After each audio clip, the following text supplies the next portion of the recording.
بسم اللہ الرحمن الرحیم۔ السلام علیکم دوستوں۔ سن 11 ہجری مدینہ منورہ کا افق ایک عظیم صدمے سے دوچار تھا۔ دنیا کے سب سے عظیم انسان رسول اللہ صلی اللہ علیہ وآلہ وسلم دنیا فانی سے پردہ فرما چکے تھے۔ ابھی مسلمانوں کا یہ زخم ہرا ہی تھا کہ عرب کے تپتے ہوئے ریگستانوں سے ایک ایسا فتنہ اٹھا جس نے نہ صرف اسلامی خلافت کی بنیادوں کو ہلایا بلکہ تاریخ کی سب سے خونریز جنگوں میں سے ایک کو جنم دیا۔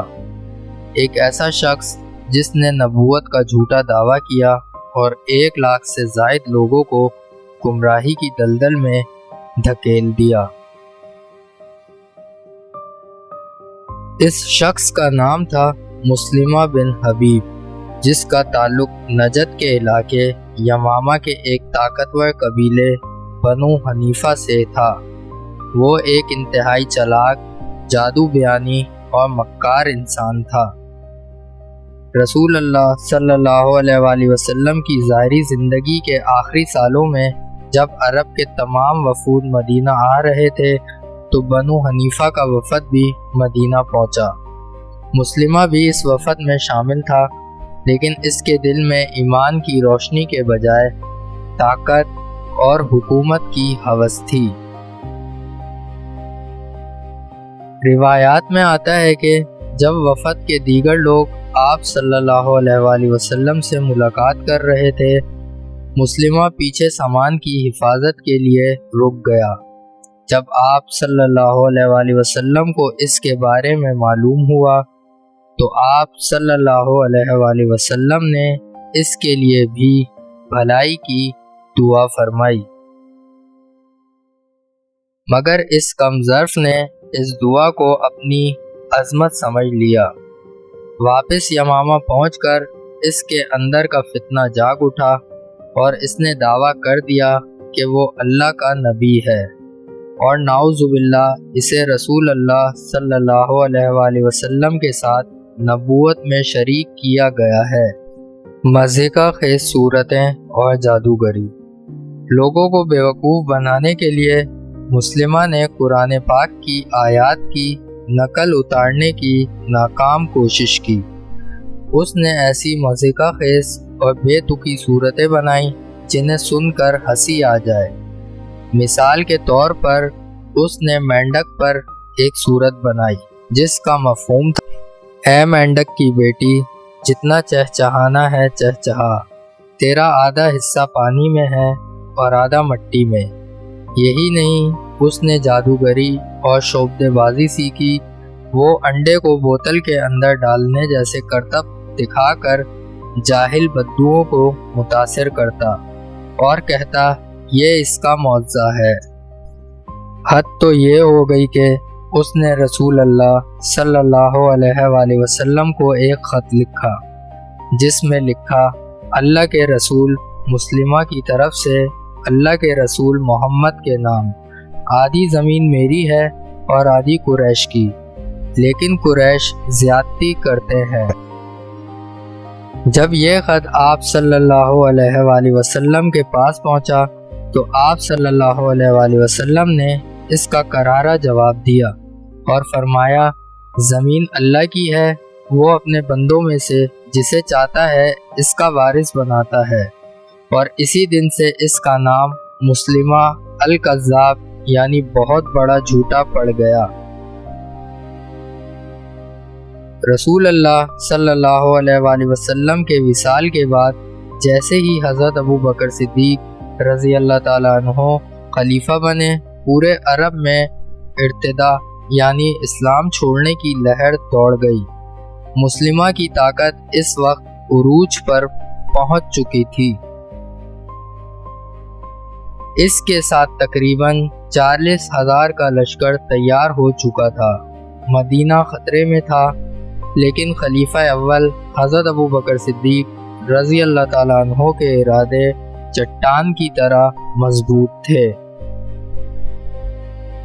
انہوں نے فتنوں کو کچلنے کے لیے 11 لشکر روانہ کیے اور مسلمہ بن کذاب کے خاتمے کے لیے تاریخ کے سب سے عظیم سپہ سالار سیف اللہ حضرت خالد بن ولید رضی اللہ تعالیٰ عنہ کو مامور کیا۔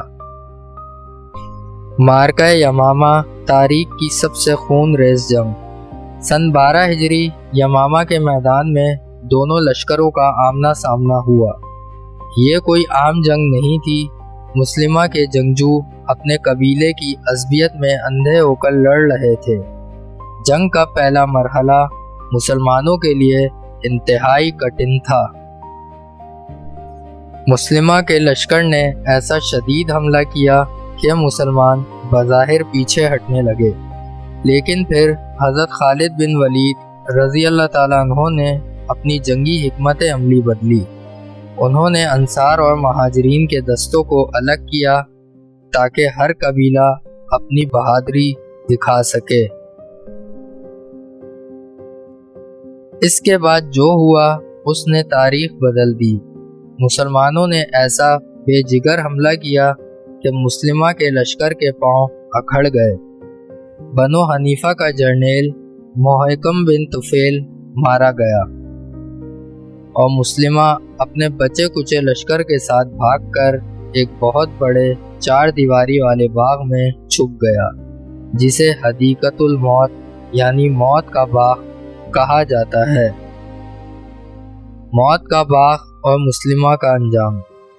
باغ کے دروازے اندر سے بند تھے اور مسلمہ اندر پناہ لیے ہوئے تھا۔ اس موقع پر ایک عظیم صحابی حضرت برا بن مالک رضی اللہ تعالیٰ عنہ نے وہ تاریخی کارنامہ انجام دیا جو عقل کو دنگ کر دیتا ہے۔ انہوں نے ساتھیوں سے کہا، مجھے ڈھال پر بٹھا کر نیزوں کے سہارے دیوار کے اندر پھینک دو۔ انہوں نے ایسا ہی کیا۔ حضرت برا تنہا دیواروں کے اندر کودے، اکیلے درجنوں دشمنوں کا مقابلہ کیا اور لڑتے لڑتے باغ کا دروازہ کھول دیا۔ مسلمان سیلاب کی طرح اندر داخل ہوئے۔ باغ کے اندر خون کی ندیاں بہہ گئیں۔ اسی افراتفری کے دوران حضرت وحشی بن حرب رضی اللہ تعالیٰ عنہ، جنہوں نے حالت کفر میں سید الشہداء حضرت حمزہ رضی اللہ تعالیٰ عنہ کو شہید کیا تھا اور بعد میں اسلام لائے تھے، کی نظر مسلمہ بن کذاب پر پڑی۔ انہوں نے اپنا تاریخی نیزہ تانا اور پوری طاقت سے مسلمہ کی طرف پھینکا۔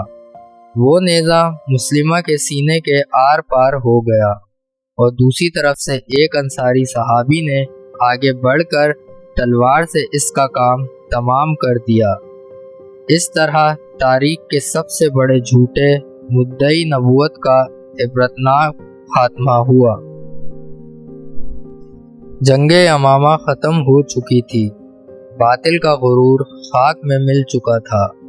حضرت وحشی بن حرب رضی اللہ تعالیٰ عنہ اکثر فرمایا کرتے تھے کہ میں نے کفر کی حالت میں بہترین انسان حضرت حمزہ کو شہید کیا اور اسلام لانے کے بعد سب سے بدترین انسان مسلمہ کو جہنم واصل کیا۔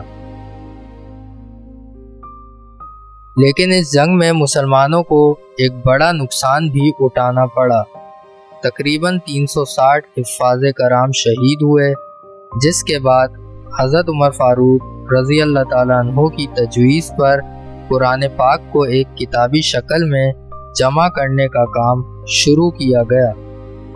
مسلمہ کا انجام رہتی دنیا تک کے جھوٹوں کے لیے ایک بہت بڑا سبق ہے۔